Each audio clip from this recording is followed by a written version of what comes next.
So, అమ్మానాన్నలకి ఇష్టం లేకుండా కొడుకు, కోడలు వాళ్ళతో మేముంటాము అని చెప్పి అడగొచ్చా?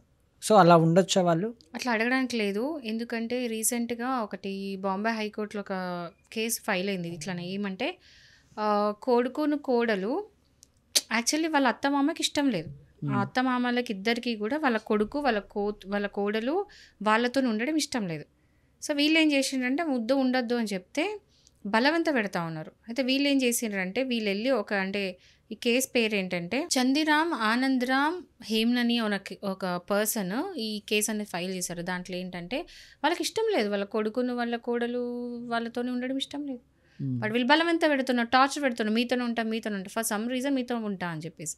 సో, వీళ్ళు కేస్ వేస్తే ఏంటంటే క్లియర్‌గా కోర్ట్ ఏం చెప్పింది అంటే ఏ పిల్లలు కూడా అంటే కొడుకు, కోడలు ఎవ్వరు గూడా ఒకవేళ గనుక వాళ్ళకిష్టం లేదు. వాళ్ళ అమ్మ, నాన్నకి ఇష్టం లేదు. వాళ్ళ కొడుకు, కోడలు వాళ్ళతోని ఉండడం అసలు ఇష్టమే లేదు. వాళ్ళ విల్‌కి అగెయిన్స్ట్‌గా వాళ్ళకిష్టం లేకుండా వీళ్ళు ఉండడానికి లేదు.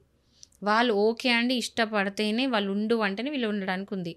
లేదు అంటే వీళ్ళు ఉండడానికి లేదు అని జెప్పేసి బాంబే హైకోర్ట్ ఈ జడ్జిమెంట్ అనేది ఇవ్వడం జరిగింది. హ్మ్. సో, ఎవరైనా సరే పిల్లలు గనక తల్లిదండ్రులతోని ఉంటా అని టార్చర్ పెట్టడం, ఫోర్స్ చేయడమో లేతే ఏదో విధంగా హెరాస్మెంట్ చేస్తే మాత్రం కేస్ అనేది వేయొచ్చు. సో, హ్మ్. ఈ జడ్జిమెంట్ ఆధారంగా ఇదొక ఫ్యాక్ట్ అనేది అందరూ తెలుసుకోండి. ఒకవేళ ఎవరైనా ఇలాంటి ప్రాబ్లమ్ గనక ఫేస్ చేస్తే మాత్రం మీరెళ్లి కేస్ అనేది పెట్టొచ్చు. సో, ఇక్కడ సేమ్ రూల్స్ అనేవి పిల్లలకి వర్తిస్తాయి. అంటే కొడుకు, కోడళ్ళతో పేరెంట్స్ ఎవరైతే ఉన్నారో వాళ్ళు ఉండొచ్చా అట్లా బలవంతంగా ఇష్టం లేకుండా? బలవంతంగా ఇష్టం లేకుండా అనేది ఉండదు. ఇక్కడేంటంటే మనం చూడాలి. సెక్షన్ 125 ఆఫ్ సీఆర్‌పీసీ ఏం చెప్తదంటే మెయింటెనెన్స్. ఒకవేళ తల్లిదండ్రులు ఇద్దరు కూడా వాళ్ళని వాళ్ళు మెయింటెనెన్స్ చేసుకోలేరు, వాళ్ళని వాళ్ళు పోషించుకోలేరు అన్నప్పుడు పిల్లల మీదనే కదా! ఏ ఎల్డర్లీ పేరెంట్స్ అయినోళ్ళు డిపెండ్ అయ్యి అంటే ముసలోళ్ళు డిపెండ్ అయ్యేది పిల్లల మీద. సో, ఆ పిల్లలు అంటే ఆ కొడుకు ఖచ్చితంగా వాళ్ళ అమ్మ, నాన్న పోషించాల్సిందే. హ్మ్. సో, వాళ్ళతోని ఉన్నారా? లేరా? అనేది మినహాయిస్తే ఖచ్చితంగా ఈ నెలకెంత ఇవ్వాలో అంత వాళ్ళు మెయింటెనెన్స్ కింద వాళ్ళ తల్లిదండ్రులకి ఆ పిల్లలనేది ఇవ్వాలి. హ్మ్. ఓకే. సో, ఇప్పుడు ఇక ఉండడం పార్ట్ వరకొస్తే ఏందంటే, బలవంతంగా పేరెంట్స్ అక్కడ ఉండడానికి అంటే అట్లాంటిది ఇప్పటివరకు ఏ జడ్జ్‌మెంట్ లేదు. అట్లా ఉండడానికి లేదు.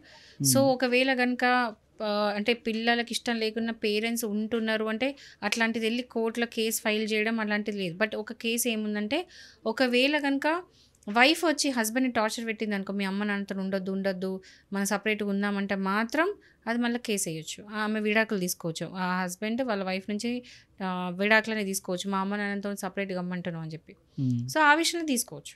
సో, ఇలాంటివి కొన్ని ఉన్నాయి. ఖచ్చితంగా బలవంతంగా ఇష్టం లేకున్నా కూడా పేరెంట్స్ పిల్లలతోని ఉండాలా? ఉండొద్దా? అనేది ఇప్పటివరకైతే కేస్ ఫైల్ కాలేదు కాబట్టి దాని గురించి మనం ఇంకా డిస్కషన్ చేయడానికి లేదు. బట్ మెయింటెనెన్స్ యాక్ట్ కింద మాత్రం ఖచ్చితంగా పేరెంట్స్‌ని పిల్లలు పోషించాల్సిందే. ఇంట్లో పెట్టుకోవాల్సిందే. అది ఖచ్చితంగా చేయాల్సిన పనే.